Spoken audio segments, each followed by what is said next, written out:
House Energy Policy Committee will come to order. I know. We need a tech guy to fix it. Mr. Clerk, would you please call the roll? Chairman Glenn. Here. Representatives Hout. Here. Barrett. Here. Cole. Tedder. Here. Bolino. Here. Farrington. Here. Griffin. Johnson. Here. LaFave. Here. Lauer. Here. Riley. Here. Lasinski. Here. Deonda. Garrett. Camilleri. Elder. Here. Green. Here. Sneller. Here. Mr. Chair, you have a quorum. Thank you, Mr. Clerk. We entertain a motion to approve the minutes of the last meeting. Representative Tedder so moves. Without objection, so ordered. Ladies and gentlemen, we're going to have a hearing today on the cutoff policies for utilities. Cutoffs, we mean cutting off power, under what circumstances they do that. There are various reasons. We know that two that have been outlined by the Public Service Commission are billing errors, and in particular, a lot of the focus today is going to be on DTE because it's gotten a lot of attention. But billing errors being at the top of the list, and also people's discomfort with the installation of smart meters. Representative Cox and Representative Tice couldn't be with us today, but I know that they have constituents who are extremely concerned about this. Please let me make clear at the beginning, the committee has heard two different 90-minute sessions of testimony on smart meters. It is not the intention, my intention, that this be a third hearing on smart meters, even though I understand that that is the basis on which some of you have been threatened to have your power cut off, or maybe you'll testify that it was in fact cut off. But the focus today is on the process by which they decide to cut you off, even if you've paid your bills. That means that if smart meters is the reason you got your power cut off, certainly no reason for you not to, for you to fail to mention that. But the focus of the hearing is not on smart meters in particular, except as one of several reasons that you might have a fully paid bill and still be facing the threat of having your power cut off. Our first witness, and by the way, this is going to be a one-sided hearing at the request of DTE. They've asked not to testify today. The Public Service Commission has ordered them to come up with a report as to how they've been handling these shutoffs, a lot of them in southeast Michigan. I believe the deadline is sometime later this month. So DTE has asked specifically for the opportunity to testify and provide the results of their report on January 30th, if I believe that's correct.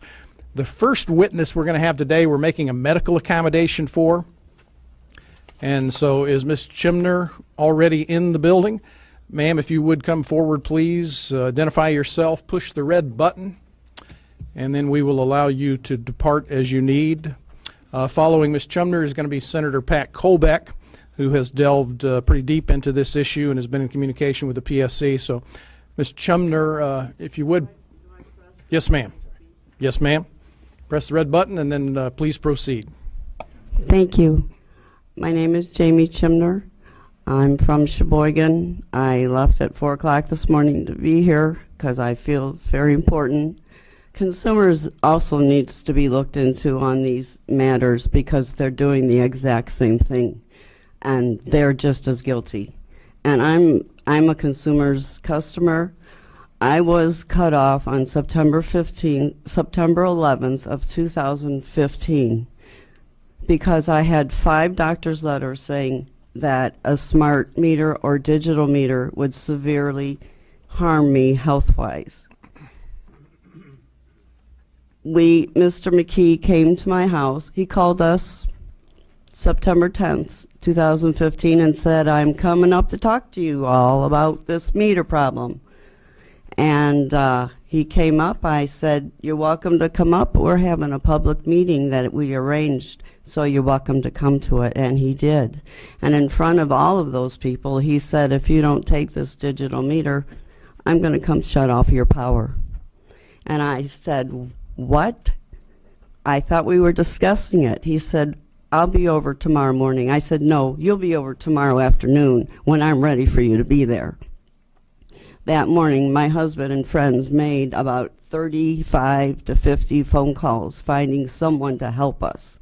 They were threatening to shut me off a permanently disabled woman's electricity.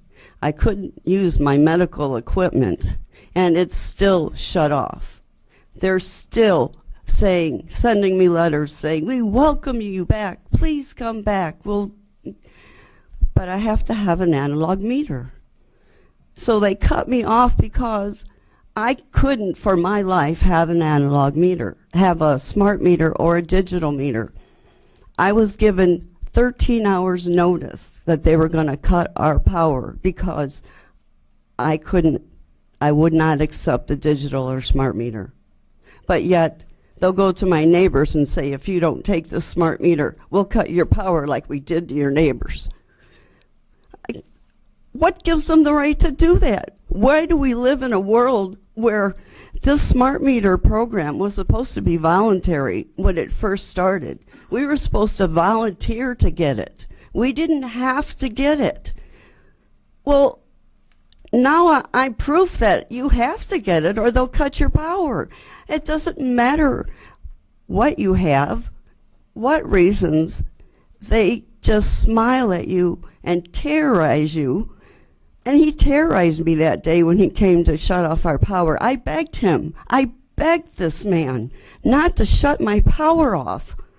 I had machines I have to use to live. But if my power hadn't been shut off, I wouldn't be here right now. I was 2 days probably within dying. So I guess I have to thank consumers for shutting off my power because I'm so much healthier now. But doggone it, these people are doing it not just to me, but DTE is doing it and consumers is doing it too. And you may not hear about it up in northern Michigan because me and a few people seem to be the only ones up there working on this for the people downstate also. And I'm so grateful to them. And I'm grateful to this committee for listening to me. But what they did is wrong. They can't just cut someone's power off. I've never been late on a bill. I've always been very friendly I'm a very friendly person. I don't break the law. That's not what I do. And they treated me as if I was a criminal because I had documentation that begging them not to cut my power. I think this is beyond cruel and unusual punishment for anyone to have to go through.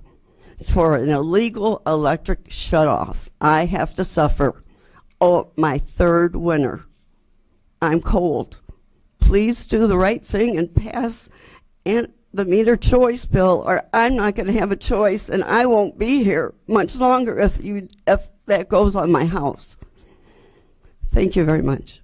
Ms. Chumner, I have a question, two questions. What's been the source of your power, if any, since it was cut off? So we have generators that were donated to us. Okay. We just got solar panels. We had to buy, because our furnace was run by electric, we had to go out and buy, which we couldn't afford, natural gas radiating heaters. And a lot of batteries. We go through a lot of batteries. Ma'am, what is your understanding, if you have any legal requirement by the utilities to take into account your medical condition? And I don't mean your condition in response to smart meters. I mean whatever other medical condition you might have, like some people have at-home dialysis, somebody have pacemaker. I do have machines for my asthma that I have to run. I have an special air cleaner I'm supposed to run 24/7 that I can't run. I have 2 of them. Was there any discussion by consumers as to acknowledging your medical conditions? Oh, they acknowledged them. They just weren't going to help me live without what they wanted to give me. Okay. Representative Barrett. Thank you, Mr. Chairman. You mentioned you're running some natural gas heat in your house. Is that combined on the separate meter? I mean, I guess I thought they combined smart meters to run both natural gas and electricity. You're saying they're separate? We have DTE for gas and we have consumers for electric. Okay. DTE came up. We didn't even have to contact them. They came and put an opt-out sticker on our gas meter. And we didn't even ask them. Okay. And I thought we were going to have to battle them too, but so far So you have the analog meter for gas and No, we have consumers for electric, and DTE runs our gas. uh-huh. I live in the city of Sheboygan, and that's how I have natural gas and water, or we'd be in bigger trouble. No, I understand. I'm just saying that the way they measure your gas consumption though is on a analog meter. Correct. Okay. Thank you. You're welcome. Representative Lauer. Thank you, Mr. Chairman. So the meter that you have for the gas, is it an analog or is it an opt-out? Because you said opt-out meter, so I'm just trying to understand, is it the digital opt-out or is it actually analog? It's an analog meter. It's analog. What's wrong with the digital opt-out meter? What issues does that cause, or could you have that meter? No, that was a meter that was on my house actually for 6 years, and we didn't realize it. It affects my health. In what way? It paralyzed me. After 6 years and finally figuring out what was on our house, when the smart meters were coming, I was paralyzed from the waist on down most days. I was homebound in a wheelchair by that point, not given a whole lot of time left if we couldn't find what was causing my problem. Okay. Thank you. Thank you, Mr. Chairman. Any other questions for Ms. Jumner? If not, ma'am, thank you for your testimony. Appreciate you taking the long drive down. It was worth it. Thank you. You bet. And we're going to show a video clip because this issue has gotten quite a bit of attention. Hopefully it's not going to take too long.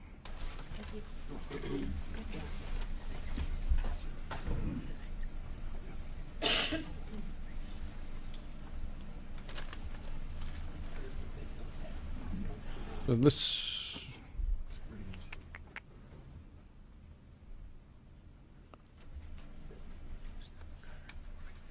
thank you.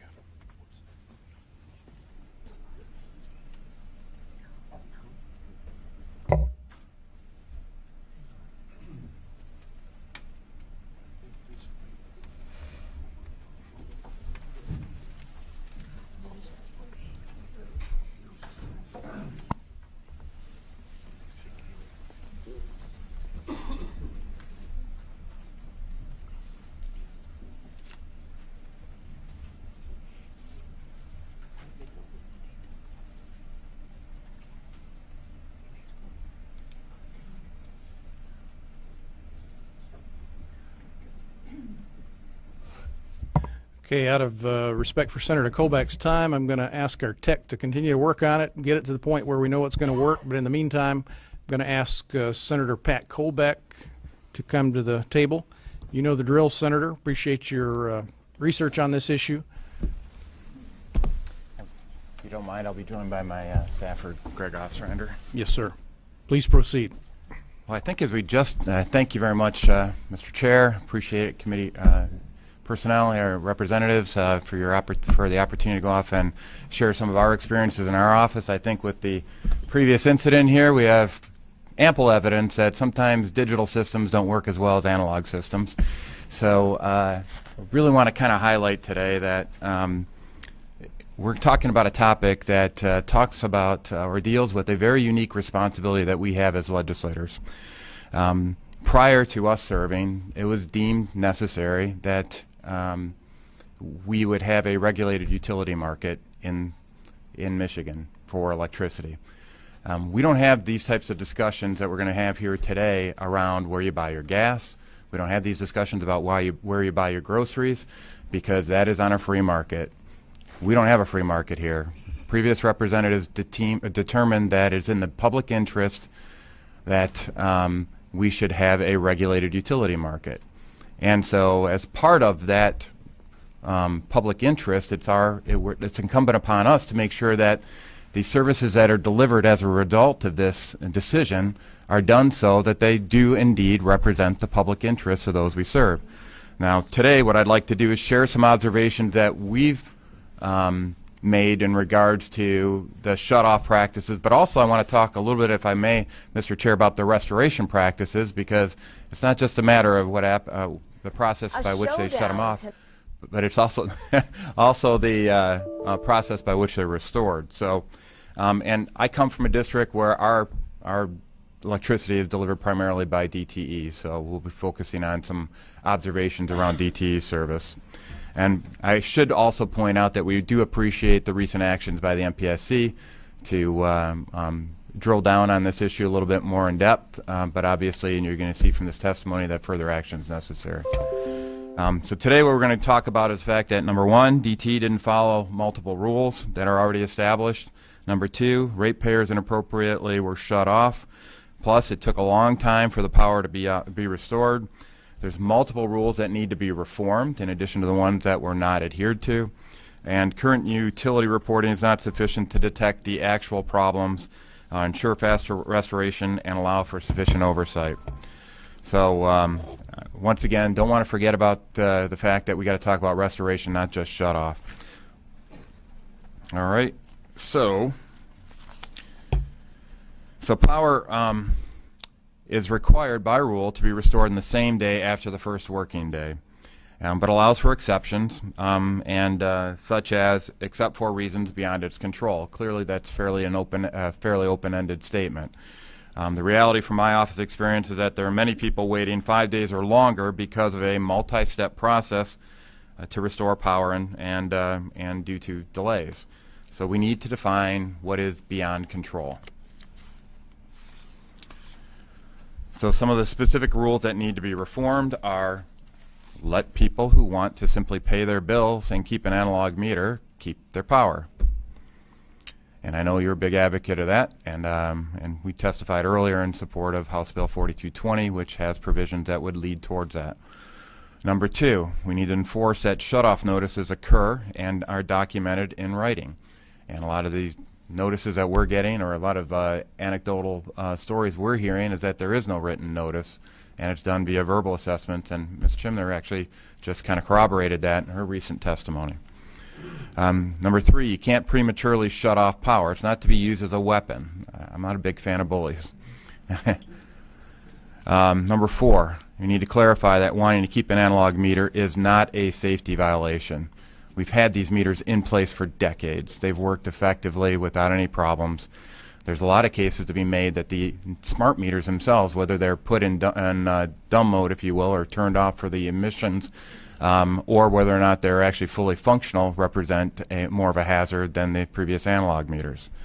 Number five, we need to honor the intent and purpose of the Senior Protection Program, and we do need penalties for violations. And number six, new computer systems should not be rolled out before they are ready. Case in point. All right, so the current reporting in particular is not sufficient because, number one, under Rule 33, utilities currently report the number of shutoffs to the MPSC. This does not provide sufficient detail to identify the reason for these shutoffs or how long it took to actually restore the power. We need oversight, and that can't occur without sufficient data around shutoffs and restoration practices. We also need to have some ratepayer input. Many who contacted my office felt that they had trouble lodging a formal complaint with the state, so we're not serving their public interest, if you will, and we need to do a better job. If we're going to take on the job of regulating these utilities in the context of what is in the public interest, then we have to be interested in the public. And sometimes they told me that they could not file a complaint or actually leave their information. So, and we know government can be complex at times, and so we don't need to make that unduly complex. So, some key questions I think we should all be asking is, number one, how can the state detect problems faster? Number two, how can ratepayers be better accommodated? Shutoffs should not be a common practice. And number three, what ramifications for utility exist when rules are broken, and how many ratepayers are actually made whole? Ratepayers in Michigan can't vote with their feet because of our regulated utility market. So we have to do better, and we have to assume responsibility for that customer service because we're the ones that are focused on making sure that they don't have choice and the ability to go off and walk with their feet like you can when you have a gas station with the prices too high, or when you have a oil service place that's not where you want, or you got a grocery store that's not carrying the goods that you want. You have choice in those cases. We do not have choice when it comes to electricity, and I just ask for your support in looking at legislation and looking for that affects some of the rule changes that we're talking about, and holds MPSC accountable and holds utilities accountable for actually abiding by these rules. So without further ado, just open it up for any questions you may have, Mr. Chair. Senator and members of the committee, PSC, and I think you provided me a copy, but the PSC issued some kind of statement in the last several weeks that outlined all the different reasons for cutoffs, but they don't ask how many of each one takes place. So just be aware that I've asked DTE when they testify on January 30th to provide that information. Good. And obviously PSC, so we can quantify it. Also, is the senior citizens policy you referred to, is that the one that deals with various medical conditions, or is that a separate set of I believe standards? it's separate, so it's November to what, April? There's a moratorium. So between the dates of November 1st and March 31st, if a person that lives there is age 65 or older, they are not supposed to be turned off for any reason. I believe part of the history is that goes back to 7 years ago when there was that gentleman who tragically died up in Bay City. And you have to take into account seniors. They may be living by themselves. They have multiple health issues. And it was interesting when November came and our office received calls from people that were age 65 or older and were saying that DTE was threatening to turn them off. And we did have people that were age 65 and older that did indeed get shut off. And there was even some confusion initially within the MPSC that the senior protection program only applied to people who couldn't pay their bills. Well, first of all, it's just nonsensical, because if we're trying to make sure that seniors aren't dying for no valid reason, the fact that they can't pay their bills versus it being another reason really doesn't make the point. Now, Chairman Talberg did clarify later that also AMI shutoffs should not happen to people age 65 or older between the dates of November 1st and March 31st. But again, why DTE was not able to follow that rule correctly, we don't know. As the investigation that was opened up by the MPSC on December 20th showed, DTE's new computer system appeared to have lots of glitches, so we don't know if they didn't know the person's age. Sometimes it appeared within DTE, one hand didn't know what the other hand was doing. Somebody would hear that they're safe, and then a couple weeks later they get a knock on the door saying that we're going to shut you off. So it was a very confusing time that took a few months to clarify. We hope that DTE right now is not sending notices or shutting off people that are age 65 or older, but I received 3 emails yesterday that sound like they still are that I need to investigate. So that's an example of one of the rules that doesn't appear to be getting followed, and you know, we have people age 65 or older that our office has been talking to. They were without power for 5, 6, 7 days. It's cold. We're really blessed that we have not had of another tragedy like what happened in Bay City. And sir, did we get your name for the record? My name is Greg Ostrander. Okay, thank you, Greg. Yeah, PSC's statement a couple of weeks ago was listing all the various reasons based on their investigation. Non-payment, obviously, but I think what we're hearing from mostly today are people who have paid and have been cut off. But PSC found also meter tampering. Maybe that's the category under which they include smart meters. Theft, moving in or out, and not getting proper authorization when you occupy a new dwelling, or emergency safety hazards called by police and fire, computer glitches, and the new program, the new billing program, billing errors are all the various reasons. But we don't know what percentage falls into each, but we have asked DT to provide that to us. One quick point that was interesting from the initial U-case filing that was done, DTE, according to the MPSC, did inappropriately shut off 288 families. That's what we know as a baseline. The procedures were not followed in 288 cases. So we don't know exactly how all of those are going to be broken down, and hopefully we'll get that. But 288 is a big number. From the hearing I attended at the MPSC on December 20th, and I don't know if somebody from the MPSC will be testifying today, but there were, for example, people that either weren't getting billed or were on the the program where they get the equal amount every month, and it's kind of out of their mind that the system was showing them as not having paid, and they were just cut off without notice. And the safety issue, or the so-called meter tampering, what that appears to come down a lot is the people that do put a bar or a lock over their meter. And the way the MPSC has changed some rules, they are now trying to categorize that as a safety violation. And it just seems very nonsensical that a bar over a meter, that a desperate person like maybe the Chimners is just trying to keep their analog meter on there until a bill like HB 4220 can be passed, can somehow be deemed as meter tampering or doing something unsafe. And turning the power off to a person in the middle of winter, that's what's unsafe. I know that I attended a wind energy meeting in Lapeer County a couple of months ago, and 3 different people that one night handed me their letters, their threat letters from DTE. Don't know whether or not they eventually got cut off or not. How exactly is the power cut off? Is it as simple as flipping a switch? I had a lady with me in the elevator who said they brought a lift truck and they physically cut the line at the pole out on the street. Yes, yeah. So typically with the calls that we're getting, and certainly with AMI now, for where it is rolled out, if there is a computer glitch and the computer shows that they've not paid when maybe they have or they haven't been billed, that power can just be cut off remotely. For the people that have been dealing with the AMI shutoffs... What is AMI? Advanced Metering Infrastructure. Okay, thank you.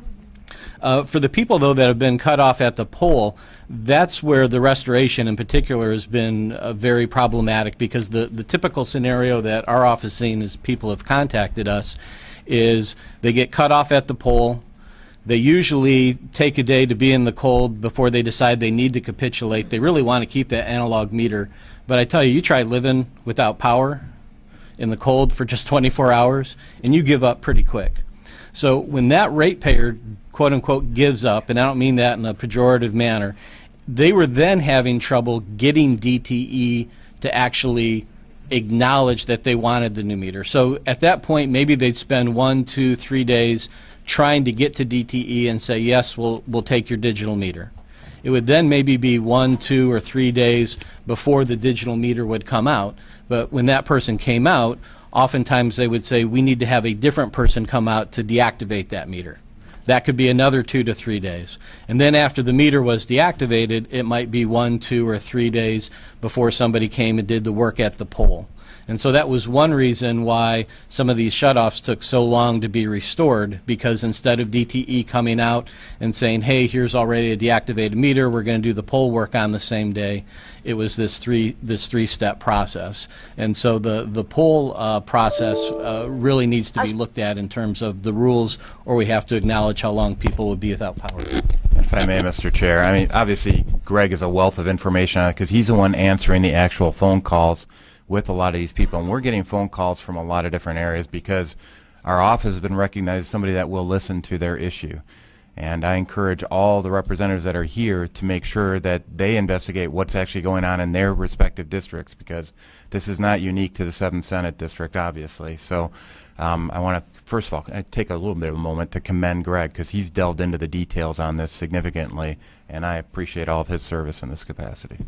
Thank you, Senator. I know, as I mentioned earlier, that Representative Cox and Representative Tice have brought to my attention over the holidays that their offices were getting a lot of calls about this. So I don't know if it's limited just to Southeast Michigan or not. Any other questions? Representative Lauer.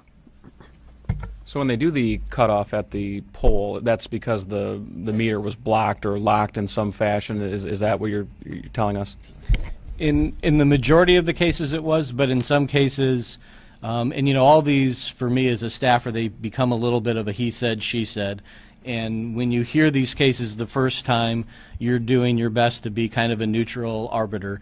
But in some cases, it appeared there would just be verbal altercations or a DTE. And I want to be clear, Mr. Rodney Cole at DTE has been very helpful to me in trying to expedite power getting turned back on when I've identified somebody who's been without power for 3-5 days. So I don't mean to unnecessarily besmirch DTE here, but we had enough calls from enough constituents where sometimes it just seemed that the DTE staffer whether they felt they had power, whether they were done with debating the person. They just decided that they wanted to cut it off at the pole, even if there was not a physical lock on the meter. And indeed, a lot of the shutoff notices that people were receiving that were due to AMI issues, when I would investigate that with Rodney and when I would talk to the ratepayer, locks were not on all of those. And many people were getting power turned off even though they did not have locks on their meter. So certainly some of the cuts at the pole were due to locks being at the meter, but if I had to guess, that was maybe just about 50%. Okay. Thank you, Mr. Chair. Thank you. Any further questions? Thank you, Senator. And if we're now ready to cue up that television report from Detroit.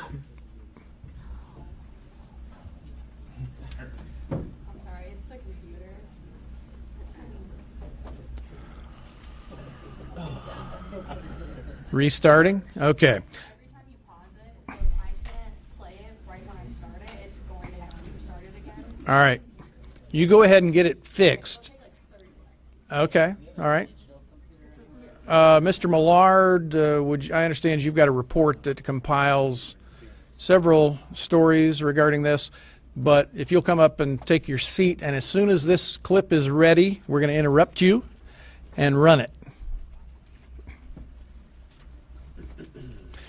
And again, if I could tell the folks who are going to testify, we're most interested today in the cutoff practices, not so much on the specific reason. Are we ready to go? Nope? Okay. Mr. Millard, if you would proceed. And whenever she pushes that button and you hear sound coming out of that thing, please pause and we will listen to the clip.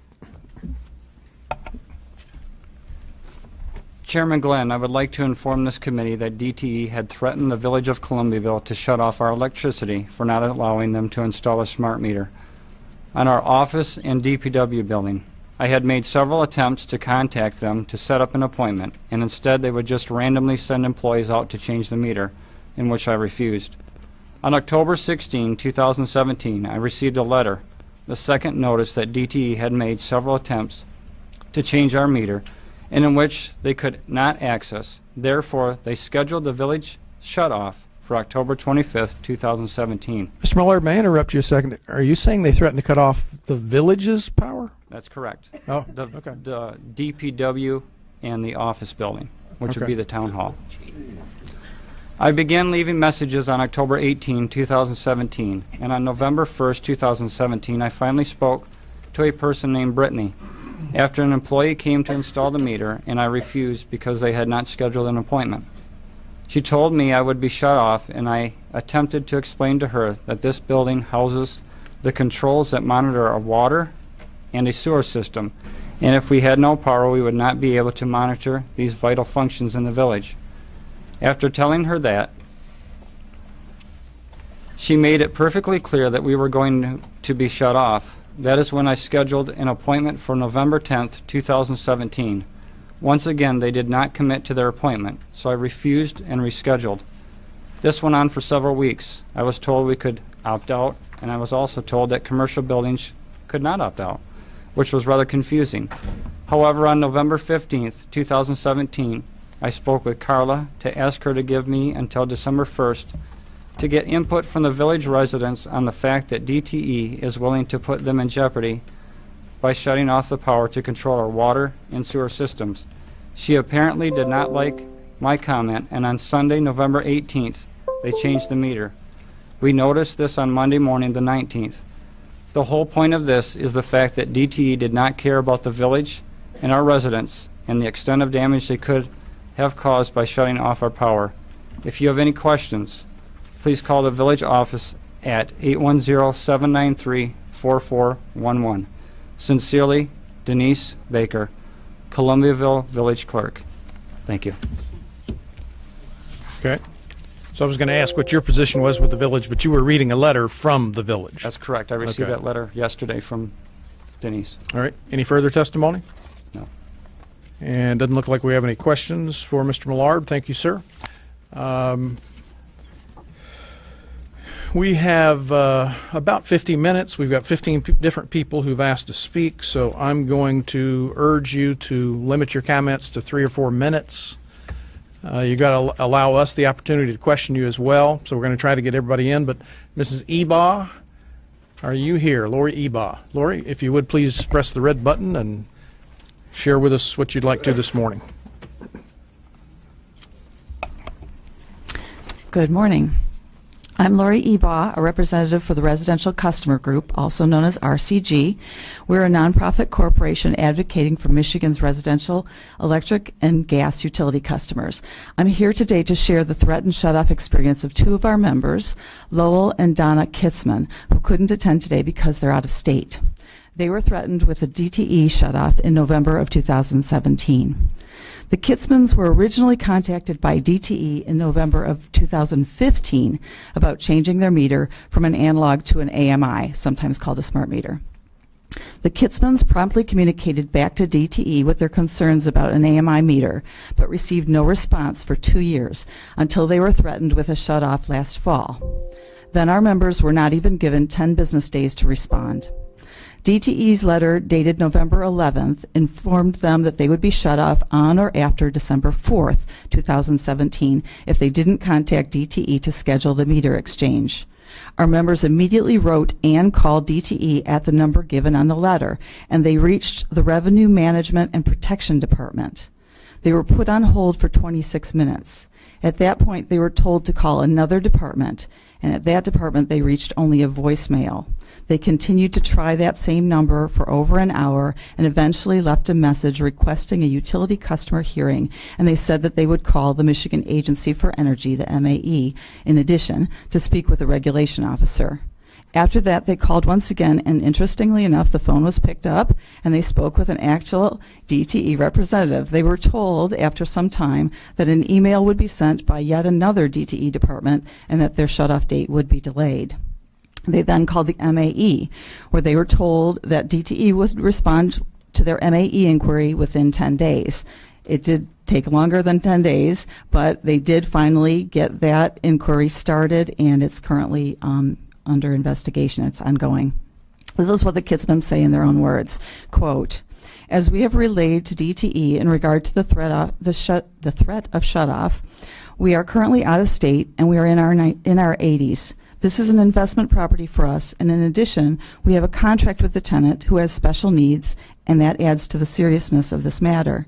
The winter season in Michigan also brings with it the very real threat of frozen pipes if the electricity and the heat is turned off. We find this predicament most troubling and upsetting. Why DTE ignored us for the past 2 years and then waits until December and the winter in Michigan to threaten us with disconnecting our power adds to the stress too." Unquote. The MPSC rules are very confusing for most people to understand. The letter that the Kitzmans received on November 22nd, 2017, said nothing about their rights to file a complaint or to request a utility customer hearing. Luckily, our members knew that those options would halt the shutoff process until the matter is resolved, and so they are able to do that. Most of the people who have been shut off, and many of the people testifying today, don't know about those MPSC rules. RCG, in addition to working with the Kitzmans, has also been involved with trying to get the MPSC to look into this matter. There's a case right now open. It's with the MPSC. It's 18486. And we also spoke with the MPSC on 2 different occasions regarding these rules. On December 20th of 2016, RCG requested that the Commission would use its authority with the existing rules to temporarily waive the shutoff rules in the public interest and to restore power to those who had been shut off. Our initial concern was due to the winter last year, 2016. The winter weather conditions at that time was 9 degrees and there were gale force winds that were forecast. Our second request was in February of 2017 that the utilities would report to the Commission all people being threatened with shutoff and who had been shut off, so that those in authority at the MPSC would have the facts about who was being shut off and for what reason. In conclusion, we requested an investigation into DTE's history of these shutoffs, and that this case, U18486, be meaningful and transparent with the MPSC being required to notify those who have received any type of threatened shut-off letter or notice and those who are actually shut off. The current rules do allow the MPSC to require DTE and Consumers Energy to provide that kind of information to the MPSC, and the MPSC can notify those customers directly. We believe that there may be 20,000 households who are opting out and should also be notified of that investigation to see how they were handled. In my own experience with my own opt-out, and I was not shut off, and this was early on as my community was one of the very first in Michigan to receive smart meters or AMI. It took 60 days for me to get my opted-out meter. And for 60 days, I had to leave my home and find a place that had an analog meter so that I could sleep, because I had found out that my insomnia and my own health problems were caused by the smart meter. So I had no clue of what the rules for Michigan customers are, and we should make that apparent, and the MPSC should be acting in the public interest. Thank you very much. Thank you, Ms. Eba. Any questions? Thank you for your testimony. Are we ready to push that button? No? Okay. You said yes or not?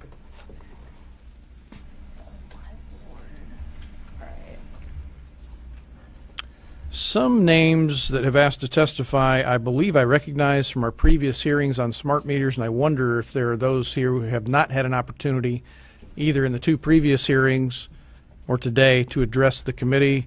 And sir, have you put a card in? A card? Okay. You did put a card in? I'm sorry? I have a card in. Okay. If you would then please come forward and give us your name, press the red button, and share your testimony. Please hold it to 2 or 3 minutes, if you would.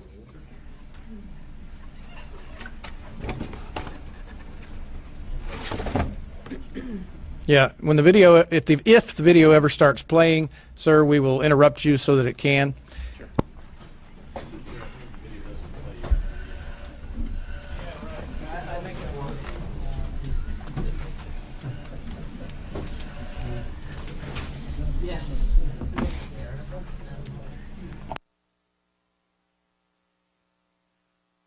Hello? Can you hear me? Okay. This is my 90-year-old grandmother. She's never been to Lansing before. First time. Welcome, ma'am. What is her name? Dolly Reed. Ms. Reed, welcome to Lansing. And you have the red button on, sir? Yeah, it's on. Okay.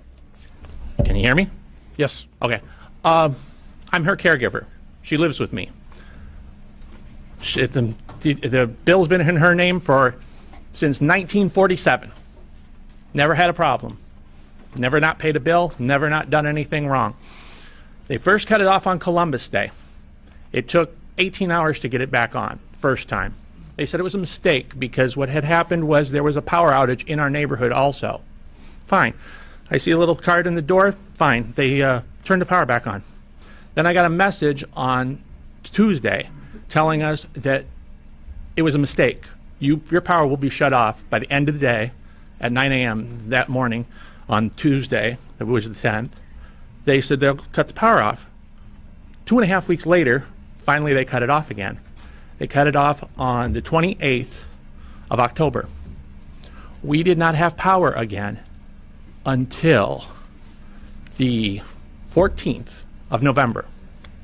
We don't usually turn our heat on until first week of November, usually. She's a hardy person. We cool down. So we chill down. She's from Kentucky. And we've paid our bill. The only thing we did is lock up our meter. And I was told by DTE that they were going to, if they put a meter on my house, which there's no way in heck they could, because I'm from Southeast Detroit, so I know how to lock things down. I took a lawnmower deck, cut 2 holes in it, put it over the top of it. I put 8 locks on it with truck chain, 14-foot truck chain. I'm not kidding. I've got 5 locks behind it, and I've got 8 locks in front of it. They'd have to blow the house up before they get the damn thing off. So when they told me they cut it off at the pole, fine, they cut it off at the pole.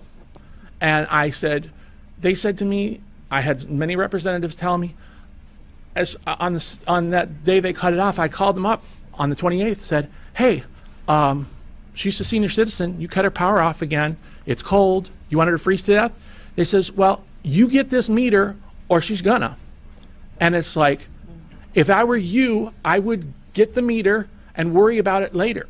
She's got the beginnings of Alzheimer's. We don't know. Once memories go from your head, they don't come back. I've heard of people, and I'm just hearing, people that have heart problems, who have blood pressure problems, who have diabetes, all that can be managed after the fact. But brain, I was told, we don't care. We don't care about you.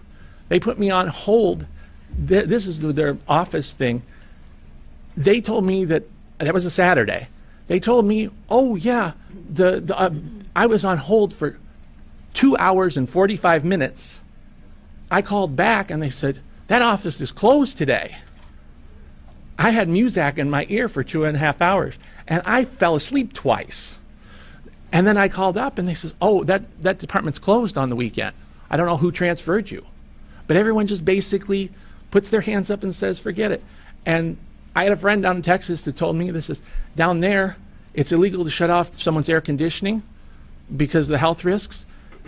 I didn't know that we had a law up here that says after November the 1st, I first heard it here today, because I didn't even know it through the smart meter people, that November, you can't shut off their power.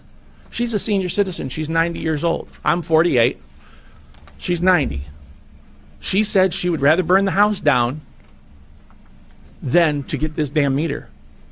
I told them we heated our house with the stove because we have an electric stove, so we have to turn it on with matches.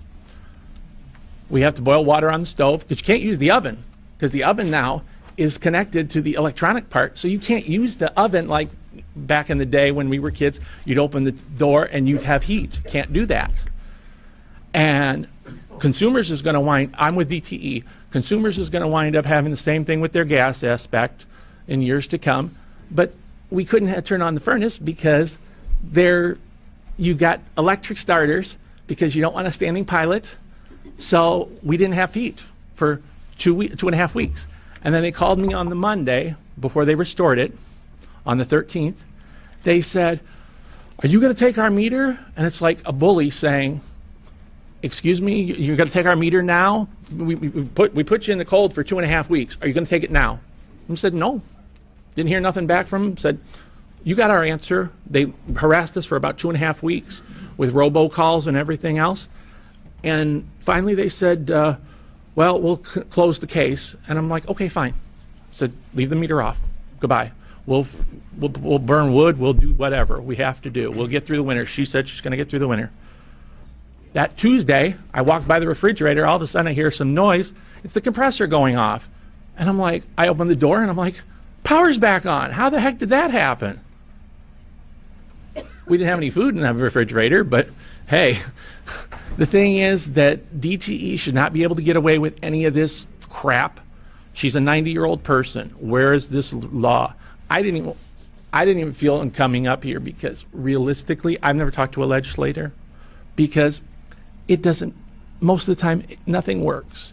You might as well just talk to the air because DTE, I talked to dozens of people and they said basically they sent you this they have a red flag number basically. They put a red flag on your account and you could only talk to this 841 number. And they say, do you want the meter or not? Which meter do you want? Do you want the one that doesn't have the radio in it or the other one? And I said, I don't want either. And they says, well, you don't have that choice. I thought this was America. I thought we had a choice. She's been a DTE customer since 1947.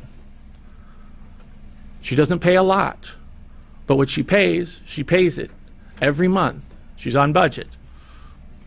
And it's just terrible because basically DTE told me that if they did get a meter on my house, which they never will, they said our meters are only rated for 5 years. The analog meters, they say we're only for 5 years. I'm like, excuse me, I've never heard of one dying. My house is 42 years old and that's the original meter. that was installed in 1972. And they said, no, they only last for 5 years.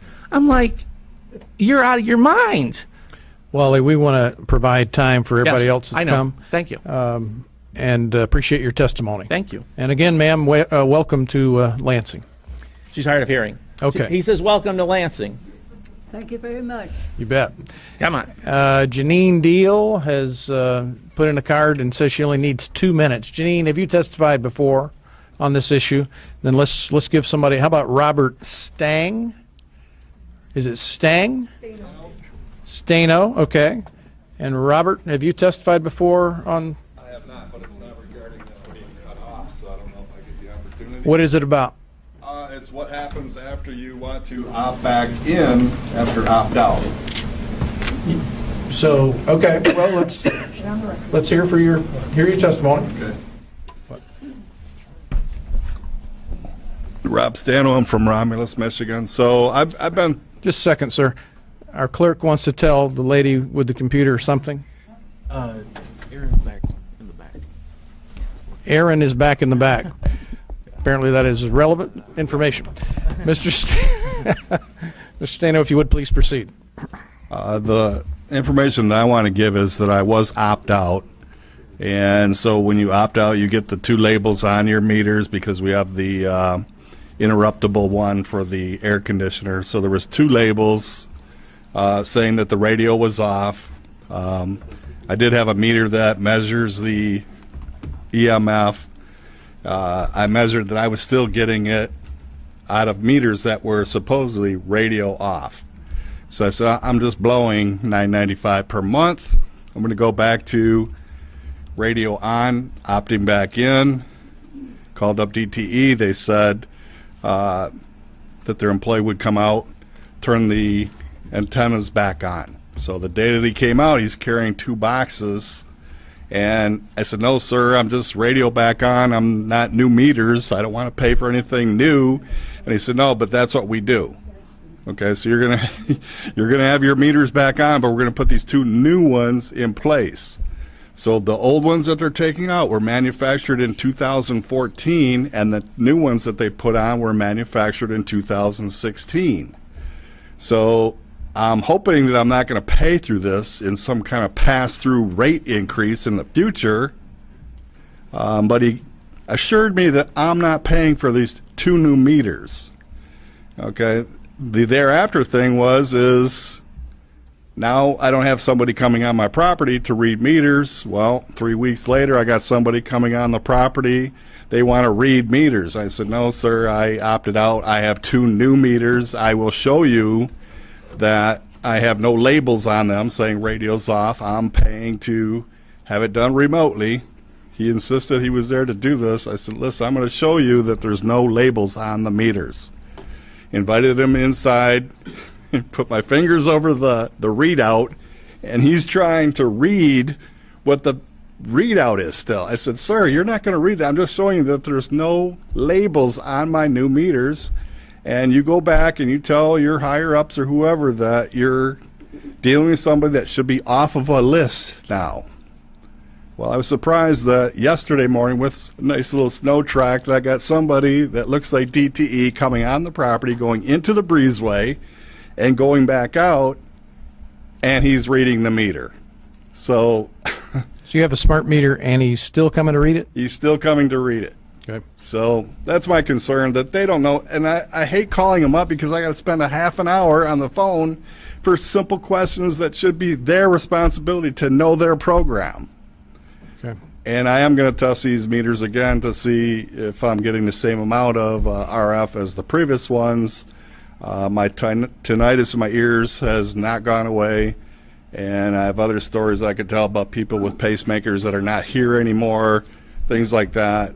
I'm for choice. We're in a republic. We should have choices. I know we only have one electrical company servicing us, but this isn't right. We should at least have the choice of having an analog meter. I don't think it's that big of an issue. The small majority of the people that are engaged in this, they should have these meters, health-wise and other financial reasons.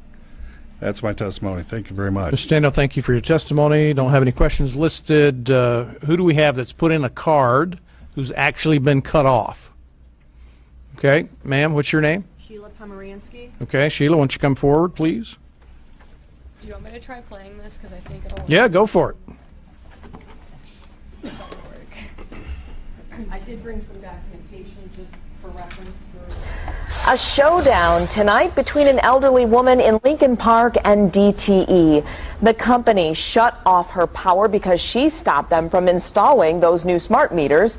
7 Action News reporter Curtis Jackson joins us live from Lincoln Park with what this is all about. Curtis. Well, DTE customers can pay $10 to opt out of that new smart meter program, but it still lights out for a Lincoln Park woman who fought back. What do you think about this happening to you? It's pretty sorry. It's a sorry deal. That's how Olga Pusti feels about what happened to her the day after her 92nd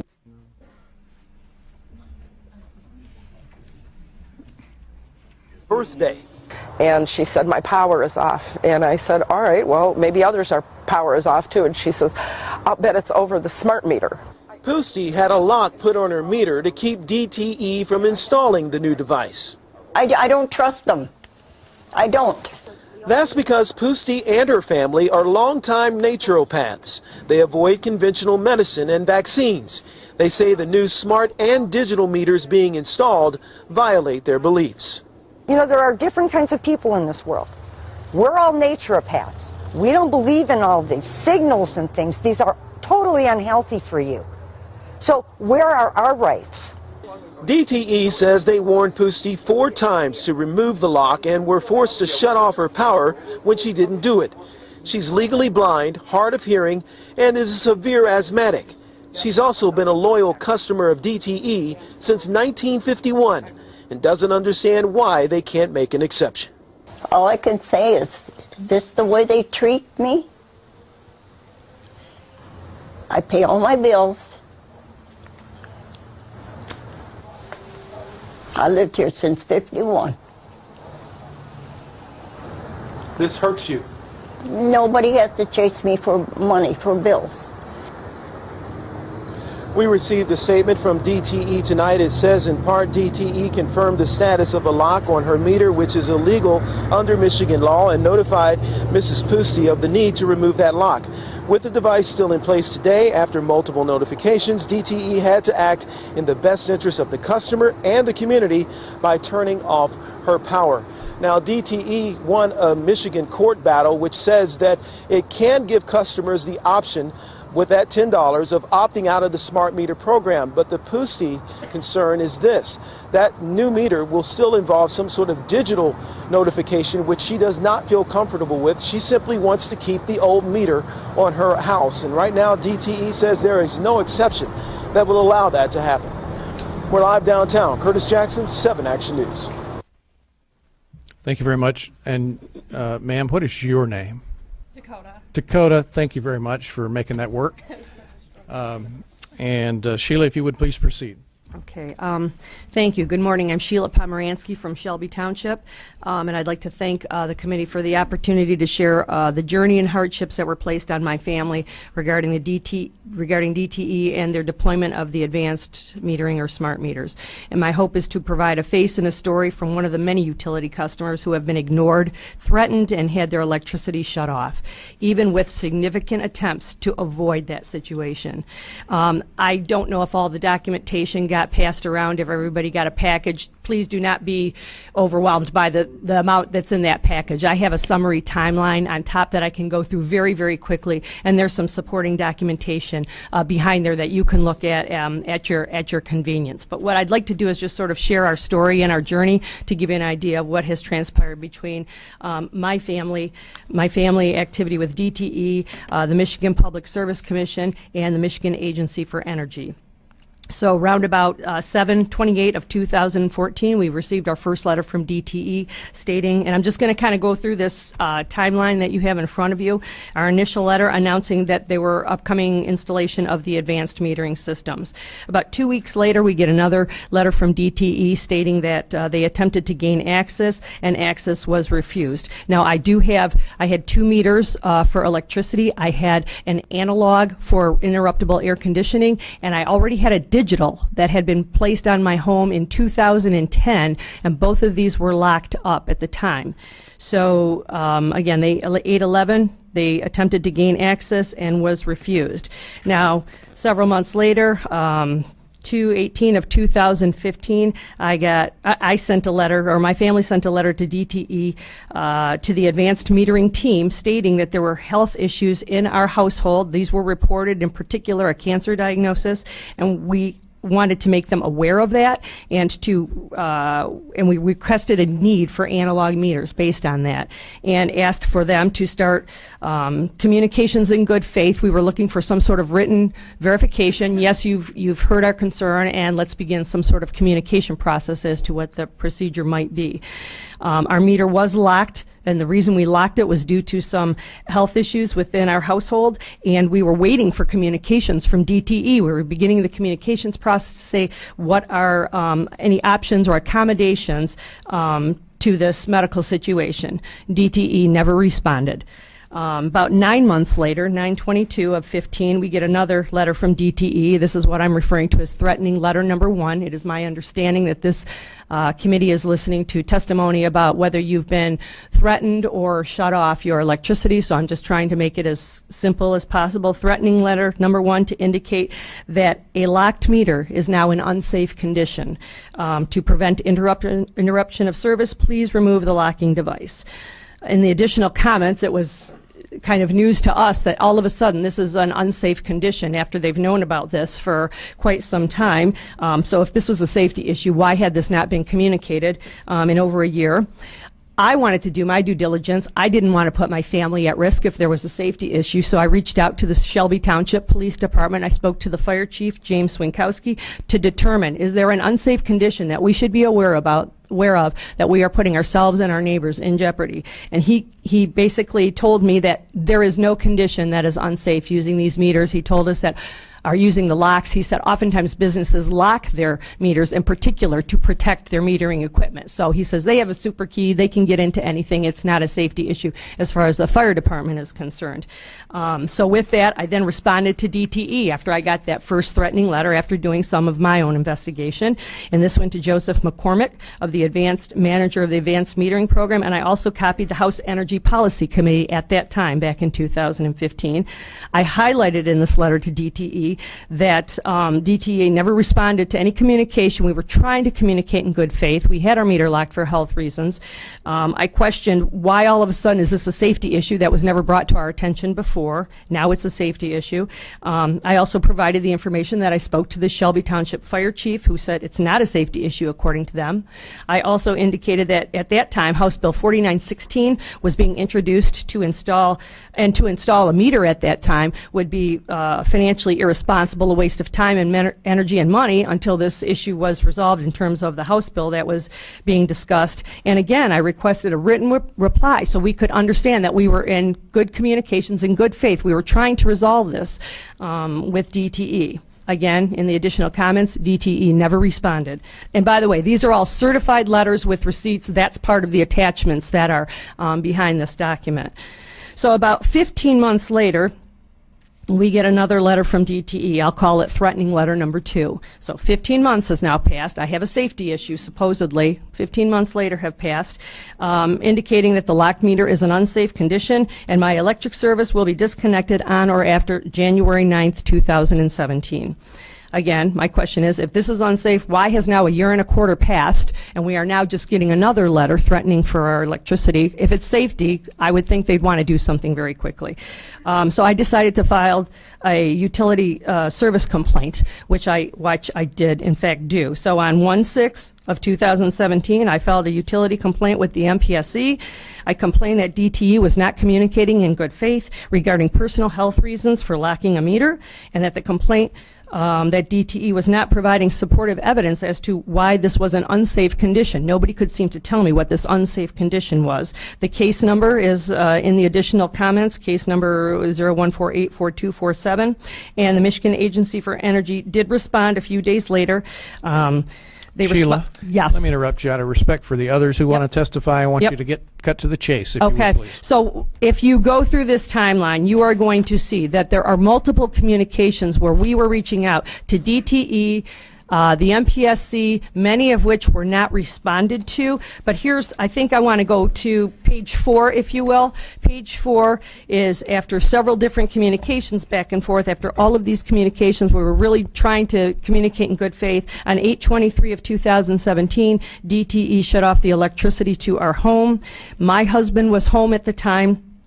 And he mentioned we have a medical letter of recommendation requesting a legal provision to opt out of any smart metering devices, and that we were waiting for communications from DTE. He also made them aware that there was a pending MPSC complaint, and they should not be shutting off our electricity with a pending complaint. This was all posted on our home, and that the technicians basically disregarded that information and they shut off our electricity anyway.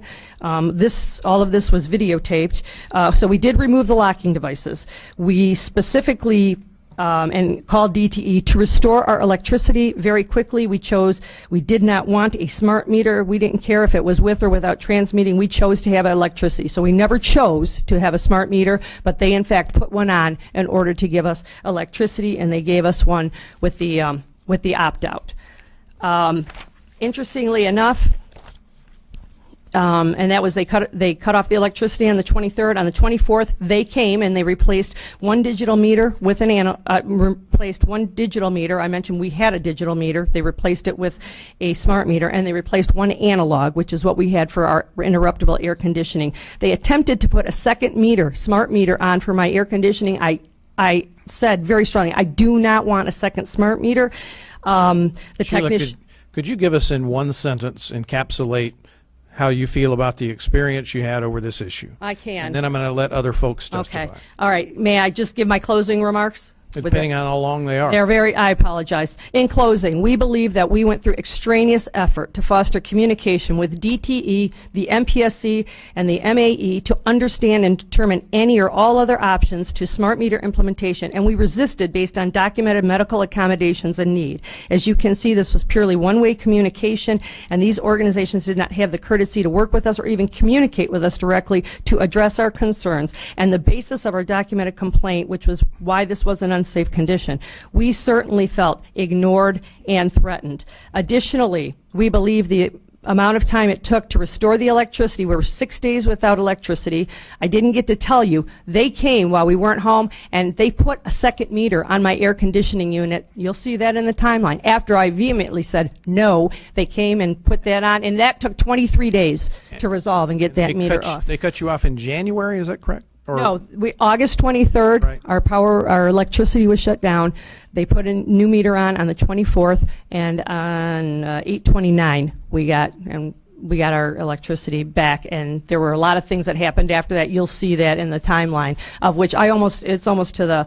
Sheila, thank you for your testimony. We're going to give somebody else an opportunity. Thank you. Somebody else that has put a card in whose power has been cut off. Ma'am, and have you testified before on this issue? Mm-hmm. Anybody who has not testified before the committee, whose power's been shut off, and who has put in the card. What's your name, sir? I'm Dan Schulte. Okay, Dan, and I see that you are listed as being associated with the University of Michigan in some fashion. Is that correct? I graduated.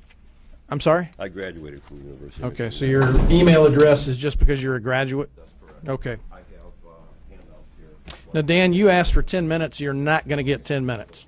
You're going to get 2 or 3. I should have enough handouts for everybody. There's some pictures. I don't have enough pictures. That's fine. So please limit your testimony to 2 or 3 minutes, and please proceed. Thank you. Thank you for being here today. On October 29th, which was a Sunday, early in the morning, I had people pounding on my door like there was some kind of an emergency. I was in the middle of doing a data transfer to a backup drive on my computer. I went to the door, it was DTE. There were 4 trucks, there was probably 8 people. They were milling around my yard. My neighbors were concerned about it. They came over and talked to me later.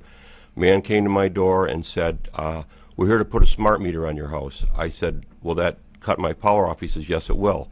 I said, I'm transferring data from one hard drive to another. I says, you can't stop it right now. It says, do not shut off computer. He says, too bad, we're going to do it. He had mentioned that they're going to be in the neighborhood doing other homes. I said, can you go to another home and come back? He says, no, you got a choice. Either let us do it now or we cut off your power. So I thought, well, either way they're going to cut my power. I might as well have them put the smart meters on. So I allowed them to put the smart meters on. I had 2, a regular and an interruptible one. They set the meters on the ground. I picked one up and said, I'd like to keep one. They said, well, you can't keep it. I said, this meter's been in this house since 1952 when it was built. He goes, you can't have it. We argued back and forth about it politely. I mean, it was not a violent or accelerated argument. We just debated. He goes, you know what, we're leaving. I said, okay. And he said, then we're cutting your wires. I said, if you're cutting my wires because of this meter, take it. It isn't that important. He goes, nope, too late. We're cutting your wires. I had smart meters on my house. They were functional. They were operating. They were registering usage of electricity. They all left. They were gone for 10 minutes. They went to the trouble to come back 10 minutes later, the same exact people, and go in my backyard and take a lopper and snip the wires at the pole. And they laughed about it, and they thought it was funny. And that's the kind of monster you're dealing with now. They don't have to answer to anybody, and they know it. And that has to change. I mean, these people are out of hand. And I called DTE all day that day. They kept saying, we have no idea. We're backed up on fixing meters and lines. I said, why would you cut a line if you're already backed up? Why would you create more work? You had the meters on my house. All day Sunday, all day Monday, no meter. I'm on a sump. I've got a bucket bail in my sump. My house is cold. Finally, on Tuesday, I drive down to DTE headquarters. The first thing they tell me is, sir, this place is not for customers. You need to leave. I said, well, I need to talk to somebody. And they were going to throw me out, and then one of the more benevolent security guard says, let me see if I can find somebody for you. And they did. I waited an hour and a half. Finally, a lady came down into the lobby and spoke with me and told me, we'll put your power on by the end of the day today. I said, I shouldn't have had to come down here to get my power turned back on, and you shouldn't have cut it off in the first place. But I thought it's useless to argue with her, so I left. I filed a complaint with the MPSC. DTE told the MPSC that they restored the power on the same day they cut the wires, which was an outright lie.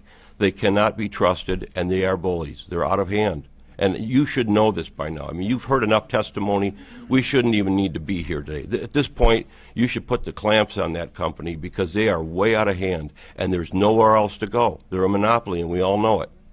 So I'm asking you to really stand up for the voters here. Dan, thank you for your testimony. Thank you. Anybody else who's got a card in whose power has been cut off and has not testified before the committee in the past? Ma'am in the red coat there, if you would please come forward. What is your name, please? Jody and my husband Jeff. Can he come up too? Jody and Jeff? He talks Yep. a lot less than me. Is it Jody but- White? Yes, I am. Okay. So, honey, come on, because I Jeff. got the evidence. He's doing the talking. Great. Please proceed, Jody. Well, real quickly though, I do want to pass this out. It says, "Let the House reps cast their vote." Gary Glenn, Chairman, please make a motion today to discharge the meter choice House Bill 4220 from the Energy Policy Committee in order for the elected 110 House reps to cast their votes as a republic for which we stand. We, the people, stand. We are not a democracy, but if the House votes say yes, we'll do it. The voters put representatives in their House seats for a purpose.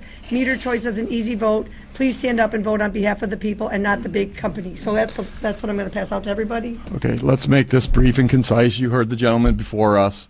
Ratepayer White at 8385 Norris Street, 20 days without power. We don't have a lock on our meter. We did lose power on October 9th. It was quite a catastrophe for the family. We did get a meter back on October 20th. Didn't get power till October 27th. It was 20 days. We always paid our bills. And just as the gentleman said before us, you know, you guys got to clamp down on these guys. And I just want to make it that brief and concise. And I want to thank Senator Colbeck and his group for helping us out to get power back on, or I think they would have punished us even longer. And it was 5 years that they told us I had meter choice. Didn't think they would come out and do that kind of a drastic situation where they would, and they cut our power off at the pole.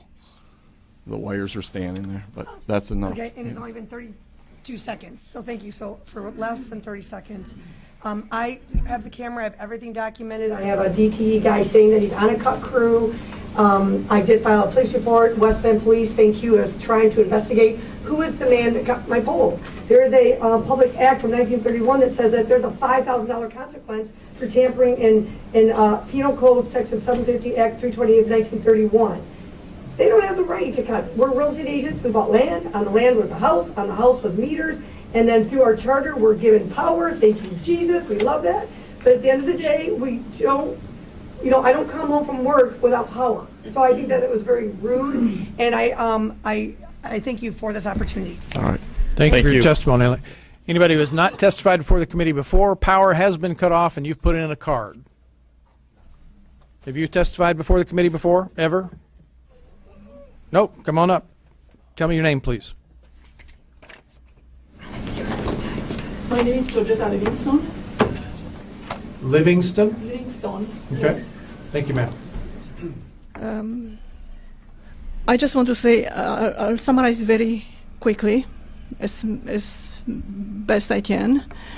I'm a very educated person, and you will understand why I'm making this statement. I earned 2 master's degrees in engineering, mechanical and structural, and a PhD in structural engineering. I taught mechanical engineering courses for 14 years. One of the courses I was asked to teach was electromagnetic waves.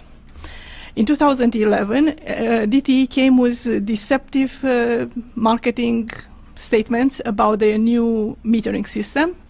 I knew nothing. I never heard about this. So everything you hear now comes from my personal experience. So they installed the smart meter. I didn't know I have a choice to say no. Immediately the bill almost doubled. I called them. They talk you down very ruthlessly. You have no choice. Keep paying. Several months later, I got very ill. 90% of my skin turned into rash-like, very extremely itching. And then gradually was changing in patches of burned skin here and there, palpitation, sleepless night, anxiety. I thought I'm losing my mind and I'm losing my health very, very quickly. I have a medical doctor in my family. I come from a very educated family, PhDs in electrical engineering and other electrical engineering. I called DTE. They refuse to do anything about it. They deny the condition. And through medical reports, I began to it opened up my mind, and I began to do a research, and I found out there is no other reason, just radiation. I was finally diagnosed. Dr. Livingston, I forgive me, I would like to direct your testimony to your experience of having your power cut off. Exactly.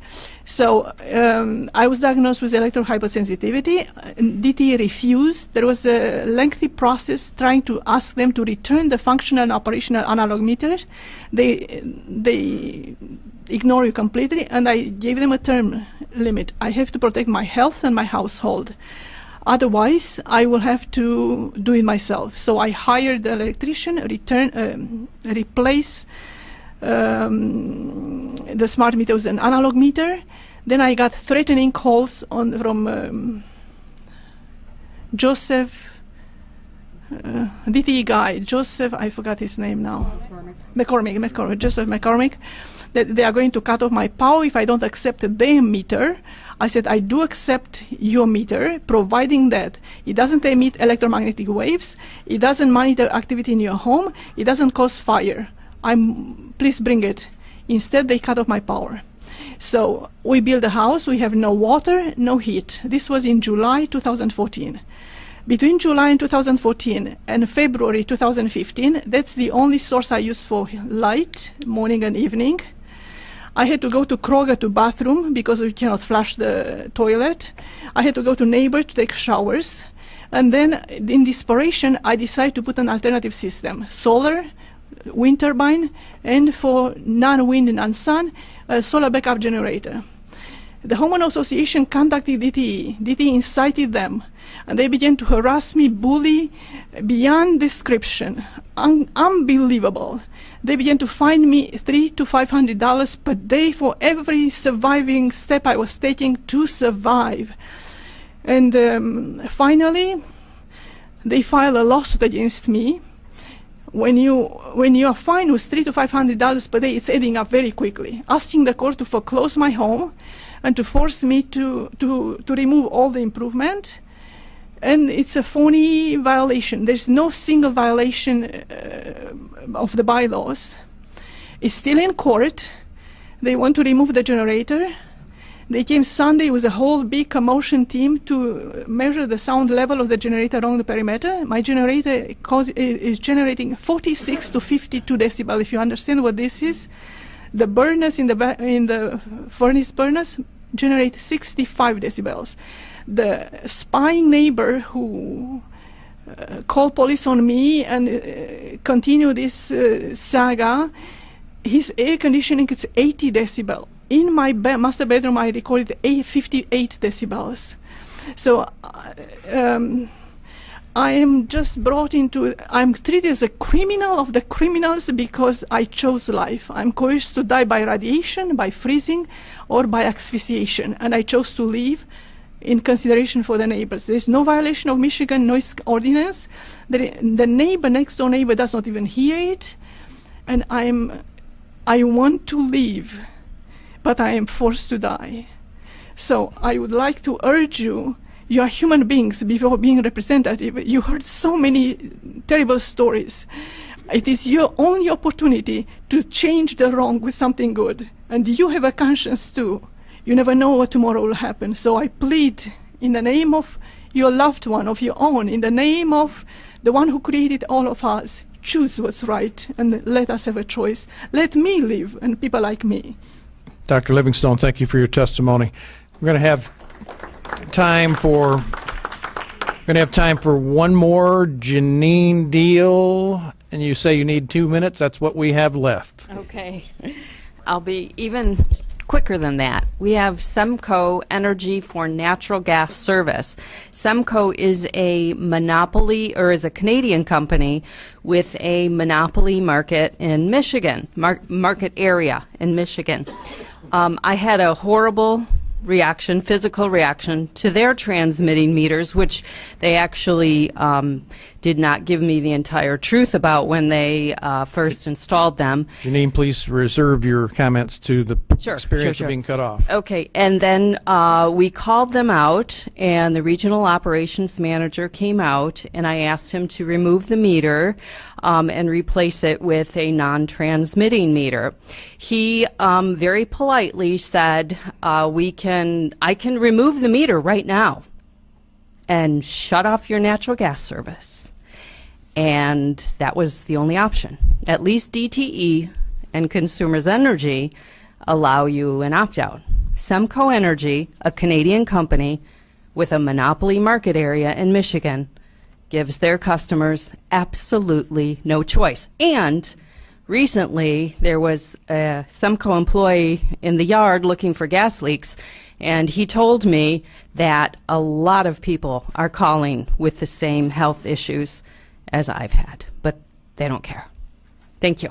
Janine, thank you for your testimony. As I've already indicated, on January 30th, we're going to have a second crack at this issue because DTE has requested to wait until then for them to respond. My apologies to Kathleen Roberts, to Pamela, to William Redfield, to Deanna Hilbers, Raymond Kirchner, Joan Johnson, and Anita Greski, who are here today and had asked to testify. If I understand from the representative from DTE that they will not need the entire 90 minutes on January 30th, so if those of you who did not get to testify today would like to come do so on the 30th, happy to have you back. My apology, we couldn't get to you today. And just for the record, we're going to have a substitute for House Bill 4220 that attempts to move it along, that basically will say if, as consumers currently allows customers to do, you self-read. Consumers sends out a postcard. It's on their website. They tell you how to do it. If you, I'm not going to take any testimony, if you simply take a cell phone shot of your meter and email it to them, they accept that. And so the substitute for House Bill 4220 is going to say that if you self-read, then you're exempt. You don't have to have the smart meter. If you get an analog meter and refuse to self-read, then you would have to pay whatever the Public Service Commission says you have to pay, which right now is what, $75 first month, $90, whatever, and $10 a month. So how can we get the analog meter back if that happens? Well, we'll see. I think that's covered in the legislation. But just be aware, we're going to have a substitute in an attempt to move it down the road, and appreciate your attendance here today. I need a motion to excuse absent members. Representative Lisinski so moves. Without objection, so ordered. Anything else we need to do, Mr. Clerk? Okay. House Energy Policy Committee is adjourned. I read my own meter, but they still charge me the $10.